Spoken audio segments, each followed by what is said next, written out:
जय श्री राधे कृष्णा। हमारे YouTube channel JP Bhardwaj ब्रजवासी में आप सभी का स्वागत है। मैं जेपी भारद्वाज ब्रजवासी माता बहनों एवं सभी भाई बंधुओं का स्वागत करता हूं। दोस्तों, आज हम आपको अक्षय पुण्यदायी कार्तिक स्नान व महात्म का कथा का श्रवण यानी द्वितीय अध्याय का श्रवण कराएंगे। कल हमने प्रथम अध्याय का श्रवण कराया था, आज द्वितीय और तृतीय अध्याय का श्रवण कराएंगे। उससे पहले जो भी नए सदस्य हमारे इस वीडियो को देख रहे हैं तो कृपया उनसे अनुरोध है, चैनल को सब्सक्राइब करें, लाइक करें तथा शेयर भी करें। तो दोस्तों, आइए अब हम दूसरे अध्याय का आपको श्रवण कराते हैं। बोलो कार्तिकेय महाराज की जय। प्रथम अध्याय में आपने पढ़ा है, आपने सुना है कि भगवान श्री कृष्ण से सत्यभामा ने पूछा कि मेरे ऐसे कौन से पुण्य कर्म थे कि आप मुझे पति स्वरूप प्राप्त हुए, और ऐसा क्या करना चाहिए कि हर जन्म में मैं आपको ही पति रूप में प्राप्त कर पाऊँ। भगवान सत्यभामा जी को उनके पूर्व जन्म की कथा सुना रहे हैं और कथा आगे बढ़ाते हुए कहते हैं, अब आगे द्वितीय अध्याय की कथा हम आपको सुनाते हैं। भगवान श्री कृष्ण बोले कि हे प्रिय, जब गुणवती ने सुना कि राक्षस ने उसके पिता और पति को राक्षस ने खा लिया है तो वह बड़ी दुखी होकर ज़ोर ज़ोर से विलाप करने लगी। वह अपने दुख में ज़ोर ज़ोर से चिल्लाती और उसके भोजन, वस्त्र और सुरक्षा का प्रबंध कौन करेगा, इस प्रकार से वह रो करके ज़ोर ज़ोर से चिल्लाने लगी। और पिता तथा पति से विहीन स्त्री को अपना जीवन कैसे बिताना चाहिए, वह कैसे बिताएगी, ऐसा भी वह कहकर रोने लगी। इसी शोक में विलाप करती हुई और अचेत होकर भूमि पर गिर गई। जब उसकी चेतना लौटी तो किसी तरह घर का सारा सामान बेचकर उसने यथासंभव पिता और पति की परलौकिक क्रियाकर्म करने लगी। यानी उसने किसी भी तरीके से घर का सामान बेचा या कुछ और व्यवस्था की तो उसने अपने पति और पिता की जो क्रियाकर्म है वह किया। उसके बाद उसी नगर में रहते हुए इंद्रियों को बस में रखकर भगवान विष्णु की भक्ति में तत्पर होकर शांति से रहने लगी। जीवन के अंतिम समय तक एकादशी और कार्तिक मास के व्रत, स्नान आदि नियम पूर्वक करती रही। इतना कहने के पश्चात में श्री कृष्ण भगवान सत्यभामा से बोले कि हे प्रिय, दोनों व्रत मुझे अत्यधिक प्रिय हैं। इसके करने से भोग और मोक्ष की प्राप्ति होती है, पुत्र और संतान की भी प्राप्ति होती है। कार्तिक की तुला राशि पर सूर्य निकलने पर अगर महापापी भी प्रातःकाल स्नान करते हैं वे भी मुक्ति को प्राप्त करते हैं। जो मनुष्य स्नान, जागरण, दीपदान और तुलसी आराधना करते हैं वे विष्णु रूप हो जाते हैं। भगवान विष्णु के मंदिर में जो लोग साफ सफाई, भजन, कीर्तन और पूजन करते हैं वे जीवन मुक्त होते हैं। इस प्रकार गुणवती हर साल कार्तिक व्रत और भगवान विष्णु का नित्य पूजन करती रही। वृद्ध होने के बाद में एक बार वह ज्वर से पीड़ित और दुर्बल थी, फिर भी गंगा स्नान को चली गई। ज्यों ही वह पानी में उतरी, ठंड के कारण वह न कांपने लगी। उसी समय गुणवती ने आकाश से आता हुआ एक विमान देखा। शंख, चक्र, गदा, पद्म आदि आयुधों से युक्त श्री विष्णु का रूप धारण किए हुए विष्णु के पार्षद आए और गुणवती को अपने साथ विमान में वैकुंठ लोक को लेकर के चले गए। कार्तिक व्रत के प्रभाव के कारण गुणवती वह स्त्री मेरे पास आ गई। जब ब्रह्मादि देवता की प्रार्थना पर मैंने पृथ्वी पर अवतार लिया तब वे गण भी मेरे साथ आए। तो हे भामिनी, ये सब जो यादव हैं मेरे ही गण हैं जो मेरे साथ आए हैं। तुम वही गुणवती हो जो कार्तिक स्नान के प्रभाव से मुझे अति प्रिय हो।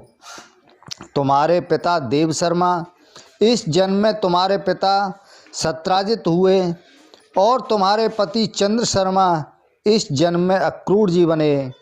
तुमने तुलसी का बाग लगाया था, उसी का प्रभाव है कि वह कल्प वृक्ष तुम्हारे आंगन में है। कार्तिक मास में जो तुमने दीपदान किए हैं, उसी फल से तुम्हारी देह सुंदर हुई और घर में लक्ष्मी का वास है। तुमने समस्त व्रत के फल पति स्वरूप भगवान को अर्पण कर दिए, इसलिए मेरी पत्नी हुई। तुमने जन्म से लेकर के मृत्यु तक कार्तिक पूजा को जो फल प्राप्त किया, उसके कारण मेरा सानिध्य मिला।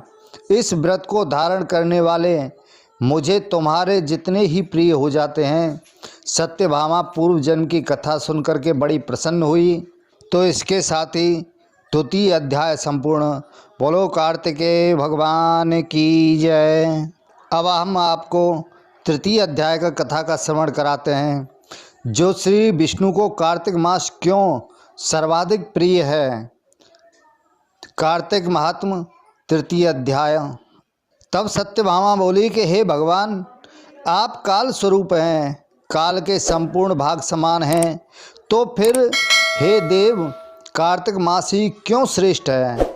सब तिथियों में एकादशी और सब महीनों में कार्तिक महीना ही आपको क्यों प्रिय है। तब श्री कृष्ण बोले कि हे कांते, तुमने बहुत ही अच्छा प्रश्न किया है। एकाग्रचित्त होकर के बैन के पुत्र पृथु और महर्षि नारद का संवाद सुनो। जिसे पहले पृथु ने नारद से पूछा, तब नारद ने कार्तिक मास की श्रेष्ठता कही।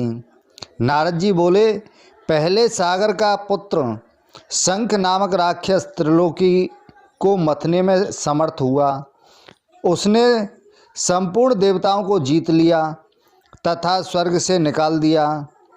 इंद्र आदि संपूर्ण लोकपालों के अधिकार अपने हाथ में ले लिए। सब देवता उसके डर के मारे अपनी पत्नी पुत्रों आदि के साथ बहुत वर्षों तक सुमेरु पर्वत की गुफाओं में वास करते रहे। जब देवता देवलोक छोड़कर चले गए तो भी शंखासुर को संतोष नहीं हुआ। उसने सोचा, मैंने देवताओं को तो जीत लिया है, फिर भी वे पूरी तरह शक्तिहीन नहीं हुए हैं। वे वेद मंत्रों आदि के बल के कारण शक्तिशाली हो जाते हैं। यदि उनके वेद मंत्रों आदि का हरण कर लिया जाए तो वे बलहीन हो जाएंगे।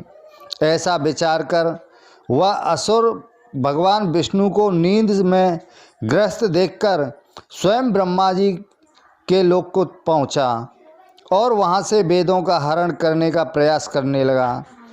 उसके पश्चात उसके भय के मारे यज्ञ के बीज मंत्रों समेत जल में प्रवेश कर गए।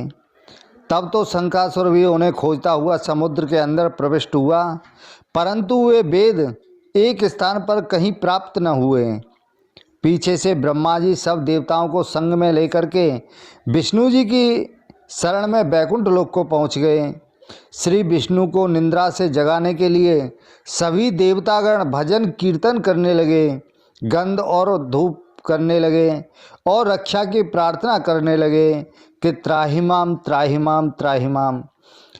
उनके प्रयासों से प्रसन्न होकर भगवान ने नेत्र खोले। तब सभी देवताओं ने श्री विष्णु के दर्शन किए और षोडशोपचार से पूजा करके दंडवत किया। भगवान माधव ने उनसे कहा, मैं आपसे प्रसन्न हूँ, मैं आपकी सभी मनोकामनाएं पूर्ण करूँगा। आश्विन शुक्ल पक्ष की एकादशी से लेकर देवोत्थान एकादशी तक पहर भर रात्रि रहते जो मनुष्य तुम्हारी तरह भजन और कीर्तन करेंगे, मैं उनसे प्रसन्न रहूँगा और वे मुझे प्राप्त कर सकेंगे। शंखासुर जिन जिन वेदों को हार कर ले गया, मैं शंखासुर से उसका वध करके वे सभी लेकर के आऊँगा। अब वे बीज मंत्र समेत सभी वेद प्रतिवर्ष कार्तिक के महीने में सदा जल में निवास करेंगे। मत्स्य रूप धारण में मैं जल में रहता हूँ। तुम संपूर्ण मुनियों के संग आओ। इस लोक में जो अच्छे मनुष्य प्रातःकाल स्नान करते हैं वे निश्चय ही अक्षत स्नान के फल प्राप्त करते हैं। जो कार्तिक में सदा व्रत करते हैं उन्हें हे इंद्र तुम मेरे लोग पहुंचा दिया करो। हे यम तुम सदा उनकी विघ्नों से रक्षा करते रहो। और हे वरुण तुम उनको पुत्र पौत्र आदि प्रदान करते रहो। हे कुबेर तुम उनके धन की वृद्धि करो। हे अन्य देवताओं, जो व्यक्ति जन्म से मरण तक इस व्रत को धारण करते हैं वह तुम्हारे लिए पूज्य होंगे। तुमने मुझे एकादशी को जगाया है, इसलिए इस एकादशी का विशेष महत्व होगा। तो दोस्तों, तृतीय अध्याय संपूर्ण। बोलो कार्तिकेय महाराज की जय। इसी के साथ ही जय श्री राधे कृष्णा।